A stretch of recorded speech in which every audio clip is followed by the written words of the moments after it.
This is episode 101 of the Psychcast by MD Edge, where we bring you the latest from leaders in the fields of psychiatry and psychology, including peer-to-peer conversations and masterclass lectures. I'm the voice of MD Edge Podcasts, Nick Andrews.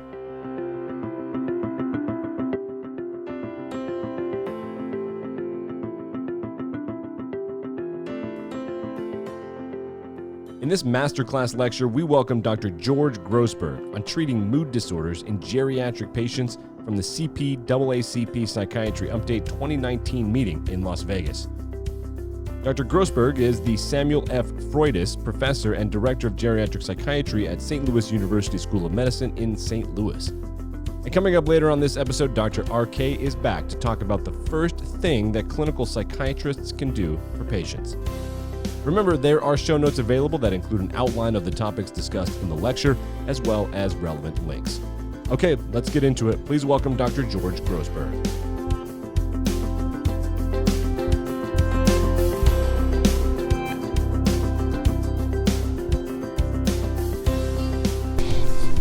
Hello, I'm Dr. George Grossberg. I'm the Samuel Fordyce Professor and Director of Geriatric Psychiatry at St. Louis University School of Medicine.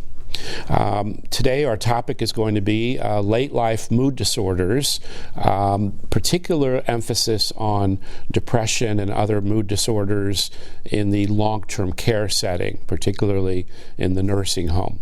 As I mentioned to you, I do work at St. Louis University School of Medicine, and I have a number of disclosures which relate primarily to work I've been doing with a variety of pharmaceutical companies who are involved in developing new treatments, either recently approved or emerging new treatments for depression in older adults. So with that, let's kind of get started and talk about our topic. So first order of priority is to think about how common are mood disorders, particularly depression in older adults. And of course, the answer to that lies in where this older adult, she or he, may be residing. So if they're fairly independent, community-dwelling older adults, the prevalence of major depressive disorder may actually be lower in the older adult who's active and living fairly independently in the community than we see in the middle years. However, maybe around 5-6%. However, this changes dramatically when you look at the medically ill older adult who has a variety of medical comorbidities, and in particular, if she or he is residing in the spectrum of long-term care, whether it's assisted living, memory care, or in the skilled nursing home type facility. There, the numbers are dramatically increased. Most studies, both in the U.S. as well as abroad, seem to show that between 20 and 25% of older adults living in nursing homes, for example, may meet criteria for major depressive disorder, significant clinical depression. And those are significant numbers. What's also interesting is that I'm sure our audience has heard about the notion of over-prescribing in long-term care. That may be true in some instances, but relative to antidepressants, often they are under-prescribed. And the reason is that often depression in older adults, especially in that environment, is under-recognized and consequently not treated. So it's important for us to kind of keep in mind what are some of the risk factors for depression in this particular population. And there are a number of them that kind of come to mind. Obviously, advanced age. People who are in their 80s or 90s or beyond are at greater risk than people who I've called to be in their middle years. That's people in their 60s and 70s. So the rates of depression go up as we get into the true geriatric kind of component. Another significant risk factor is what's been talked about quite a bit recently, loneliness, or lack of a social support network, lack of family resources. That's a significant risk factor for depression in later life, whether in the long-term care facility or even out in the community environment. Painful conditions. We know there's a special relationship between pain and depression. We know that people who are depressed express pain and feel pain at a greater level than people who are not depressed. And conversely, when we treat depression, painful conditions become easier to manage. The perception of pain goes down. So pain is a significant risk factor. Frailty. Medical comorbidities. Again, a special relationship in the elderly between depression and frailty. And it goes both ways, like pain does. So the more frail the older adult, the greater risk for depression. The more depressed the older adult seems to be, the greater risk for medical frailty. In fact, it could be an emergency, a psychiatric medical emergency, when the two come together. When you have a frail, cachectic older adult who's also significantly depressed, may be immune compromised because of the depression and the frailty, we need to act quickly. We need to diagnose and treat quickly because they may not be around in a few weeks or a few months. In fact, that may be an indication for the most aggressive treatments, including electroconvulsive therapy, which we'll talk about in a moment, which can be life-saving in that type of older adult and very, very safe. Another risk factor for depression, and may contribute to depression in this older adult population, are the multiple medications that they're on, a number of which may be depressant type medications.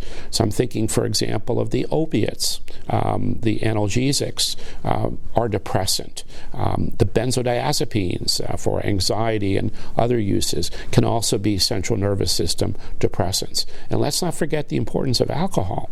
Alcohol can also be a depressant, and for some people, with the increased availability of medical marijuana as well as recreational marijuana, again, THC, active ingredient in marijuana, may for some people also contribute to depression. So there are many, many risk factors that may contribute. A huge risk factor in long-term care especially is the prevalence of dementias.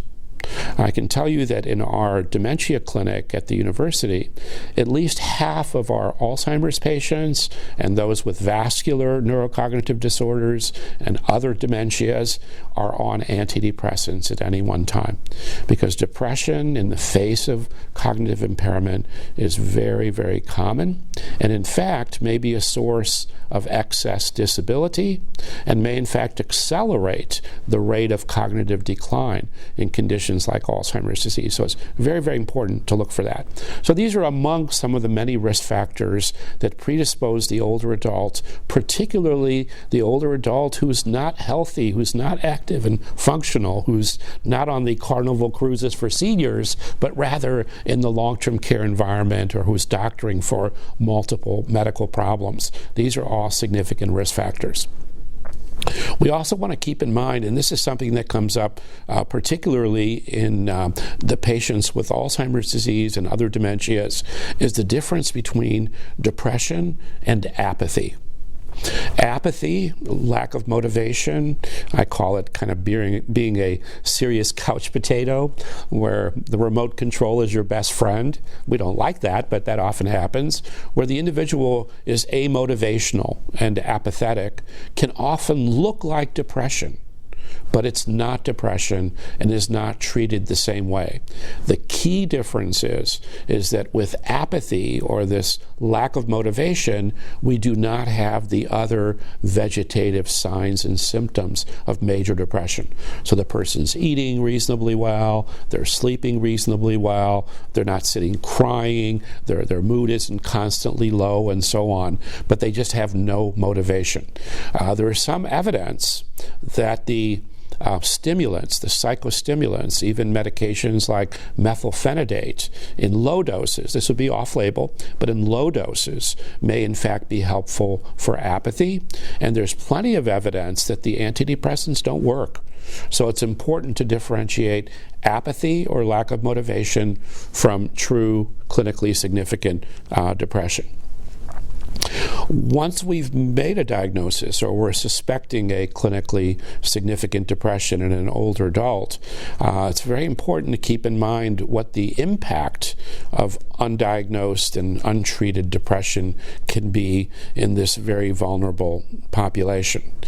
For example, we know that depressed older adults, if they're in rehab, let's say they're getting physical or occupational therapy, maybe after a hip fracture or a knee replacement, often have failure to rehabilitate because of undiagnosed and untreated depression.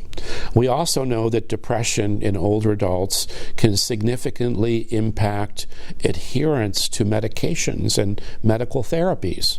So, for example, the older adult who's had well-controlled diabetes, or the older adult who's had well-controlled hypertension, where all of a sudden blood sugars are not so good, that hemoglobin A1C is rising, where the blood pressures are not so good. And then we find out the reason is that they're not being as specifically and precisely adherent to meds like they were before. But the question is why? It may be because they're clinically depressed. Clinically depressed individuals tend to neglect their own health, tend to neglect treatment for comorbid medical problems. We already mentioned earlier the special relationship between pain and depression.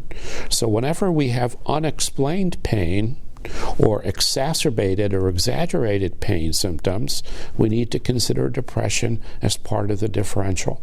And as I mentioned earlier, often treating depression isn't going to make the arthritis disappear, but it's going to make the pain much more tolerable in that older adult.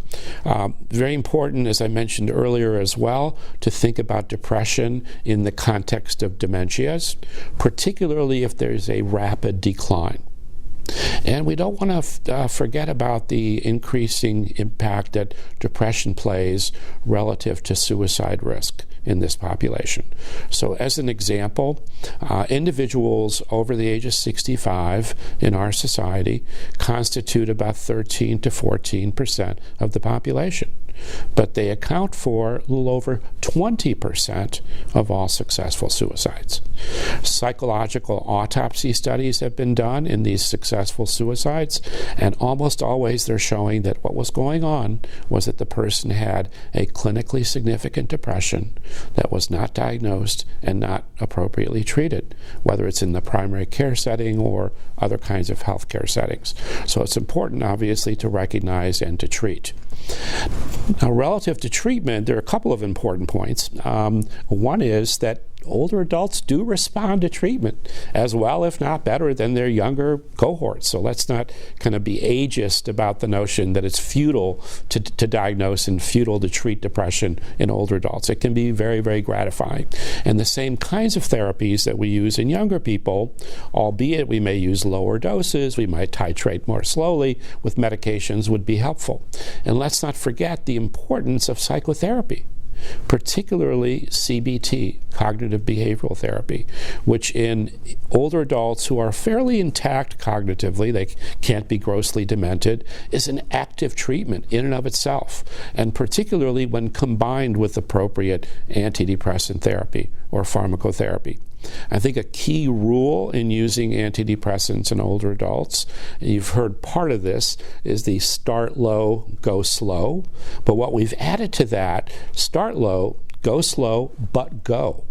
Because one of the reasons older adults often don't respond to appropriate antidepressant therapy is that the clinician is so preoccupied with their comorbidities, with their advanced age. After all, they're 90 years of age. I've got to be really, really careful. They never get to a therapeutic dose of even one antidepressant, and they don't use it for long enough, keeping in mind that older adults don't respond as quickly to depression as younger adults. It may take 6 to 8, up to 12 weeks with the right drug, at the right dose, to get to where we want to be. So we want to make sure that we're not undertreating depression. We want to also keep in mind that there are patients with treatment-resistant depression who maybe need to go back to some of the older drugs like the secondary tricyclic amines or the MAO inhibitors, and in fact they may respond. Or they may respond to electroconvulsive therapy, which is probably the most effective treatment for major depression in older adults and grossly underutilized. Because people are saying, oh my God, we're not going to do ECT on this 95-year-old, are we? Why not? We say that advanced age may be an indication for electroconvulsive therapy rather than a contraindication, because that 95-year-old may not do as well with the side effects of medications as they would with a course of electroconvulsive therapy. Very important, obviously, to pick the right treatment. If it's a medication, the right dose, give it for an adequate period of time, and the response can be very gratifying. There's also some evidence with ketamine, which has recently been approved by the Food and Drug as a nasal spray in the elderly, although a more recent study is kind of contradicting that. So we don't really know how effective ketamine is in the 85-year-old, particularly those with what's called treatment-resistant depression, but nonetheless, it's something that maybe deserves consideration. Transcranial magnetic stimulation, TMS, vagal nerve stimulation, even deep brain stimulation, the whole host of different non-pharmacologic or neuromodulatory therapies. Again, don't say these are not appropriate because this patient's 85. These may be all very useful in the older adult, just as they may be, and safe and well tolerated, just as they may well be in younger and middle-aged populations. So the bottom line is the importance of prompt diagnosis and recognition of late-life mood disorders, particularly depression, whether in outpatients, inpatients, long-term care patients, and the notion that by properly diagnosing and properly treating these disorders, we can definitively improve the quality of life of not just the patient, that older adult, but also her or his caregivers, whether it's family caregivers or professional caregivers if they happen to be in the long-term care environment. And one final note, which I think deserves emphasizing, and people often don't recognize this. We talk a lot about stress on caregivers in a family member that's taking care of someone, a loved one with dementia, with Alzheimer's disease. And that's huge, a tremendous impact. But what we don't talk about is the equal amount of stress, maybe even more, but the equal amount of stress on caregivers if you have to take care of an aging spouse or an aging parent who's significantly depressed. And because of that depression, they need help with everything. With all of their activities of daily living, that can be equally as stressful. But the good news is, unlike with the dementias, we do much better with treatment. So the prognosis can be good, and we need to have a positive attitude about all this. Thank you all for listening. And that concludes this masterclass lecture by Dr. Grossberg. You can learn more about our lecturer by clicking the link in the show notes. Coming up after this, Dr. RK. Welcome back to the Psychcast by MD Edge. It's time now for Dr. RK. I recently had a nasty bronchitis that knocked me out for a good 6 weeks. I mean, took me down. And crawling out of this thing really gave me the opportunity to practice what I preach. We tell our patients to exercise and, quote, study after study on exercising. So I'm truly blessed because somewhere in life, through no fault of my own, I actually enjoy certain kinds of exercise. I never did any kind of formal sport growing up, but the whole Group X thing in the 90s really appealed to me. And, not in that competitive reality TV way, but the fun part. It's like really fun. At least for me. So when I was finally ready to go back to the gym and the morning alarm screamed, I slammed that thing off and went back to bed. And there it was. I look around to my friends and my patients and my colleagues, and you know what? I got it. It would be so easy to keep turning that alarm off. Then after a few weeks, I'm sure more deconditioning would set in, and then weight would come on, and then embarrassment at going back, and a whole cycle would happen. And this is under the best circumstances, with someone who actually loves working out. And it's not difficult to imagine what would happen in a situation with someone who hates exercise, which is most people. So what did I do? Well, I didn't get back to the gym that morning or the next. It probably took actually a couple more weeks, but I did get back in, and it wasn't pretty, and I didn't even make it through the whole workout. And you know what? Nobody cared. I don't think anyone in the universe, except me of course, even noticed, because remember what I always say? We are all wallpaper in each other's lives. I got my heart rate elevated and I remembered how good that felt. So the message here is twofold. One, and this is going to suck, guys, but we kind of have to practice what we preach, or at least we have to strive to do it. Second, I felt miserable not moving, and it was getting worse and worse, and I was getting into a slump. My energy level was diminishing, and I could see the vicious cycle really starting, and I could see my mood going down. Many of our patients are stuck. They have no direction. They are locked in. So the first thing we can do, quite literally, is get them moving. They don't have to go to a gym, but they can start walking. They can even join a walking group, and guess what? Now they're socializing. Literal movement can become metaphorical. The mind is an amazing thing.